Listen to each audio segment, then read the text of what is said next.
press the bell icon on the YouTube app and never miss another update.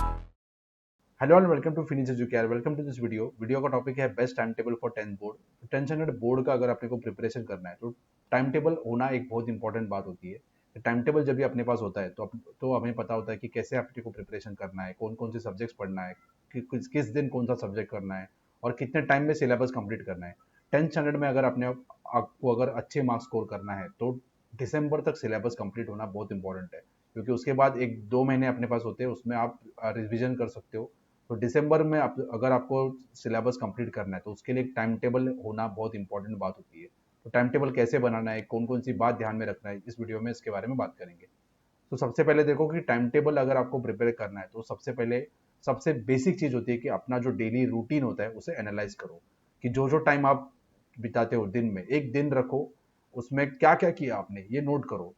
सुबह से लेके उठने से लेके रात को सोने तक आपने क्या क्या किया। तो सोने से पहले एक डायरी ले लो, डायरी में नोट करो। ऐसा 4-5 दिन करो तो आपको पता चलेगा कि आप पूरा दिन कैसे यूटिलाइज करते हो। स्कूल में कितना टाइम जाता है आपका, स्कूल से आने में कितना टाइम लगता है, बाद में आप कोचिंग क्लासेस अगर जाते हो तो उसमें कितना टाइम लगता है, आपके फ्रेंड्स के साथ आप टाइम पास करते हो तो कितना टाइम उसमें बिताते हो, आप होमवर्क कितना करने में कितना टाइम बिताते हो, उसमें आपको खाना खाते हो या मोबाइल पे आप रहते हो या टीवी देखते हो, जो भी कुछ करते हो वो लिखो एक डायरी में। ठीक है, 4-5 दिन जो आपका स्केड्यूल है रोज का वो एक डायरी में लिखो। तो उसमें क्या करना है कि आपको आपका डेली रूटीन एनालाइज करना है। तो अगर 4-5 दिन अगर आपने डेली रूटीन एनालाइज किया तो आपको पता चलेगा कि आपने किस दिन क्या क्या किया और कितना टाइम आपने वेस्ट किया और कितना टाइम आपने अच्छे से यूटिलाइज किया। तो एक आपके पास एक अंदाजा आएगा कि आपको कितना टाइम मिलता है और कितना टाइम आप ठीक से यूज करते हो, कितना टाइम ठीक से यूज नहीं करते हो। तो क्या करना है, आपको डेली रूटीन आपका एनालाइज करना है। एक बार डेली रूटीन एनालाइज किया तो पता चलेगा आपको कि आपको कितना टाइम आप बचा सकते हो, कितना टाइम आप ले सकते हो, और उसके बाद आपको पता चलेगा कि आपको सिलेबस कंप्लीट करने के लिए कितना टाइम लगेगा। जैसे मैंने बोला कि टाइम में सिलेबस कंप्लीट करना बहुत इंपॉर्टेंट है। ये स्कूल के लिए भी इंपॉर्टेंट है, सिखाना और पढ़ना आपके लिए भी इंपॉर्टेंट है। तो दिसंबर तक कट ऑफ रखो कि दिसंबर तक महाराष्ट्र बोर्ड का सिलेबस आपका पढ़ के होना चाहिए। ठीक है, तो बहुत इंपॉर्टेंट होता है सिलेबस कंप्लीट करना। उसके बाद ये स्टूडेंट्स में कंफ्यूजन होता है कि कैसे सिलेबस कंप्लीट करें। जैसे अभी स्कूल स्टार्ट हुआ, स्कूल स्टार्ट होने के बाद आपको स्कूल में जाना पड़ता है, किसी किसी बच्चे ने अगर कोचिंग क्लासेस ज्वाइन किया तो कोचिंग क्लासेस भी जाना पड़ता है।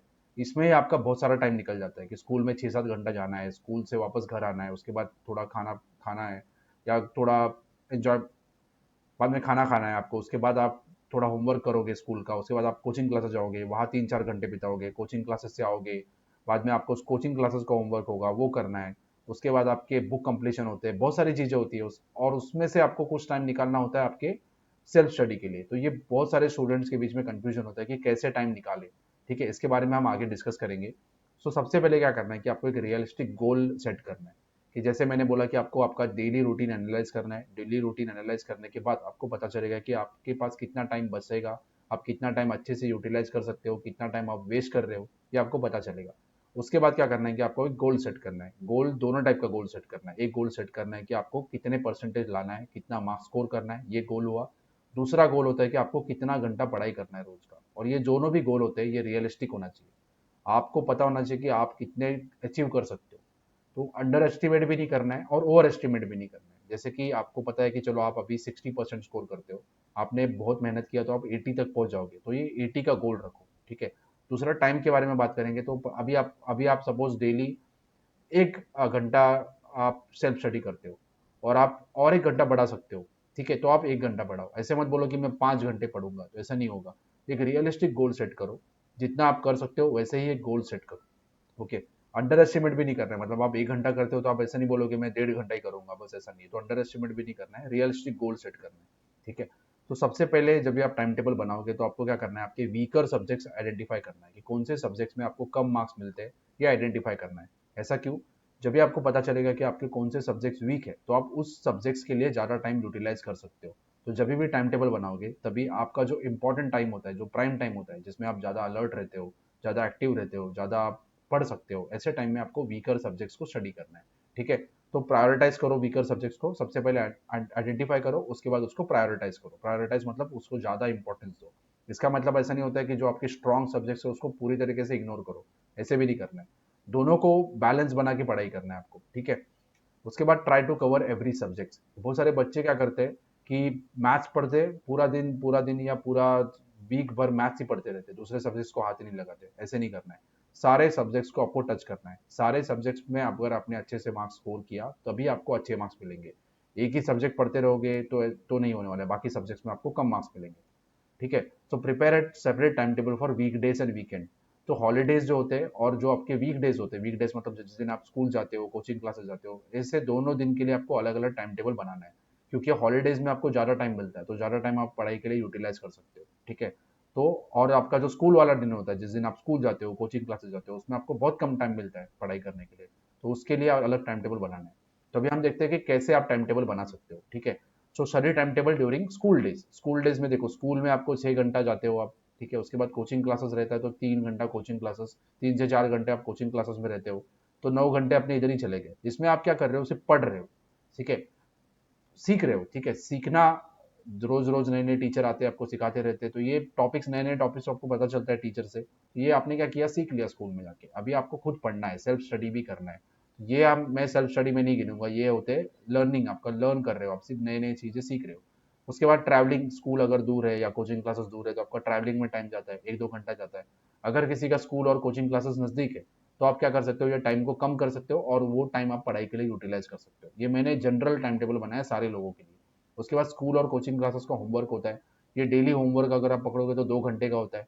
ज़्यादा भी हो सकता है, किस दिन कम भी हो सकता है। ज़्यादा अगर होता है तो ज़्यादा टाइम यूटिलाइज करो, कम अगर होता है तो आप क्या करो, उस टाइम को सेल्फ स्टडी के लिए लगाओ। ठीक है, रिलैक्सेशन एंड अदर एक्टिविटीज़, बाकी जो अपने दिन दिन के काम होते हैं वो सब हम करते हैं। बाकी रिलैक्सेशन होता है, मोबाइल पे हम टाइम वेस्ट करते हैं या टीवी देखते हैं या कोई वेब सीरीज देखते हैं, उस पर आपका टाइम जाता है, वो 2 घंटे जाते हैं। और सबसे इंपॉर्टेंट है कि आपको क्या करना है कि सेल्फ स्टडी करना है। सेल्फ स्टडी क्या होता है कि आप खुद पढ़ रहे हो, कि जैसे आप क्वेश्चन आंसर्स पढ़ते हो, सम्स खुद सॉल्व करते हो, ये आता है सेल्फ स्टडी में। तो बाकी जो भी आप टाइम बिता रहे हो पढ़ाई में, जो भी आप स्कूल में सीख रहे हो या कोचिंग क्लासेस में सीख रहे हो या होमवर्क कर रहे हो, ये सेल्फ स्टडी नहीं होगा। ये होमवर्क एक सेल्फ स्टडी का एक्टिविटी है, लेकिन उसमें आप कितने अलर्ट होकर होमवर्क कर रहे हो वो इंपॉर्टेंट है। तो ये सबसे हट के सेल्फ स्टडी आपको करना है, कि खुद पढ़ना है। खुद पढ़ना मतलब क्या, कि आपने कोई टॉपिक उठा लिया, उसका आप क्वेश्चन आंसर्स प्रिपेयर करो, क्वेश्चन आंसर्स रीड करो, समझ लो, अंडरस्टैंड करो, लर्न करो। या उसके बाद आप मैथ्स के सम सॉल्व करो, फिजिक्स के न्यूमेरिकल्स या साइंस के न्यूमेरिकल सॉल्व करो।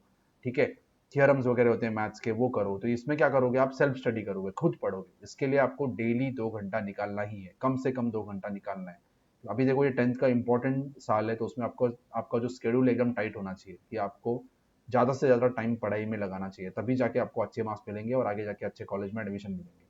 ठीक है, उसके बाद time table for holidays. Holidays में आपके पास टाइम होता है तो कोचिंग क्लासेस, किसी किसी का कोचिंग क्लासेस होता है हॉलीडे में, किसी किसी को कोचिंग क्लासेस में भी छुट्टी होती है, तो वो जो टाइम मिलता है कोचिंग क्लासेस बंद होना, वो जो टाइम मिलता है उसको आप सेल्फ स्टडी में लगाओ। ठीक है, कोचिंग क्लासेस सपोज 4 घंटे का कोचिंग क्लासेस है, उसके बाद कोचिंग क्लासेस जाने के लिए आपको टाइम लगता है, तो 1 घंटा ट्रैवलिंग में चला गया। स्कूल और कोचिंग क्लासेस का होमवर्क होता है, किसी किसी को कम होता है, किसी किसी को ज़्यादा होता है, तो मैंने 2 घंटे रखे। उसके बाद रिलैक्सेशन, अभी छुट्टी है तो आपको खेलना है, बाहर जाना है, दोस्तों के साथ, दोस्तों को मिलना है, टाइम बिताना है, तो आप टाइम ले लो, 4 घंटे उसमें लगाओ। एग्जाम जब भी आता है तो ये 4 घंटे कम कर दो, या उसको 1 घंटा या जीरो में कर दो। और सेल्फ स्टडी, 6 घंटा सेल्फ स्टडी करना है।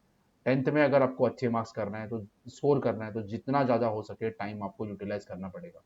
अगर आपको छुट्टी है, ठीक है, तो आपको वो टाइम पढ़ाई में लगाना ही पड़ेगा, तभी जाके आप स्कोर करोगे, अच्छे मार्क्स स्कोर करोगे। अगर आपने टाइम पास किया, बाद में आपको बहुत डिफिकल्ट होगा पढ़ाई करना। अभी से पढ़ाई करना चालू करो, जो आपको टाइम मिलता है छुट्टी में उसको ज़्यादा से ज़्यादा यूटिलाइज करो। इसमें आप जो भी आपने जो वीक में पढ़ा था उसको रिवाइज कर सकते हो या नया टॉपिक्स पढ़ सकते हो, तो जितना हो सके उतना टाइम दे दो। तो मैंने 6 घंटे रखे, आप उससे भी ज़्यादा लगा सकते हो। जो आपका कोचिंग क्लासेस अगर नहीं होता है तो उस टाइम को लगा दो इसमें। अगर आप रिलैक्सेशन नहीं कर रहे हो या दोस्तों के साथ नहीं घूम रहे तो उस टाइम को भी लगा दो। क्योंकि देखो, कम से कम टाइम अपने पास मिलता है, स्कूल जाना है आपको, कोचिंग क्लासेस जाना है, बुक कंप्लीट करना है, जर्नल कंप्लीट करना है, प्रैक्टिकल बुक कंप्लीट करना है, बहुत सारी चीज़ें अपने पास होती है। ठीक है, तो उसमें से जितना हो सके टाइम निकालो और ये टाइम टेबल बनाओ, या टाइम टाइम टेबल बना के पढ़ाई करो। अभी हर आदमी का स्कूल का टाइम टेबल अलग होगा, किसी का स्कूल सुबह में होता है, किसी का स्कूल दोपहर में होता है, तो मैं ऐसे टाइम टेबल तो नहीं बना के दे सकता हूँ कि सुबह उठ कितने बजे उठना है, ब्रश करना है, नहाना है, ऐसे time table cut to cut नहीं बनाना है। एक रिलैक्स टाइम टेबल बनाओ, लेकिन टाइम टेबल बनाना बहुत इंपॉर्टेंट होता है। और उसके आगे जाके कौन सा सब्जेक्ट्स का पढ़ाई करना है, सारे सब्जेक्ट्स कैसे वीक में कवर करना है, ये भी डिसाइड करना बहुत इंपॉर्टेंट है। तो ये माइक्रो मैनेजमेंट आपको करना है। ओवरऑल मैंने बता दिया आपको कि कैसे, किस तरीके से आप कर सकते हो। आई होप ये वीडियो आपको फायदे का होगा। ये वीडियो में जो भी मैंने बताया वो आप इम्प्लीमेंट करने का कोशिश करो। एक 30 डेज तक इम्प्लीमेंट करने का कोशिश करो, तो कि आपको आदत लग जाएगी। अगर आपको लग रहा है कि इससे भी आप अच्छा बना सकते हो टाइम टेबल, तो आप अच्छा टाइम टेबल बना सकते हो। ये वीडियो को एक रेफरेंस ले लो, ठीक है। I hope this video will be helpful to you. If you have understood, you can subscribe to this channel and you can share this video with your friend. Thank you for watching.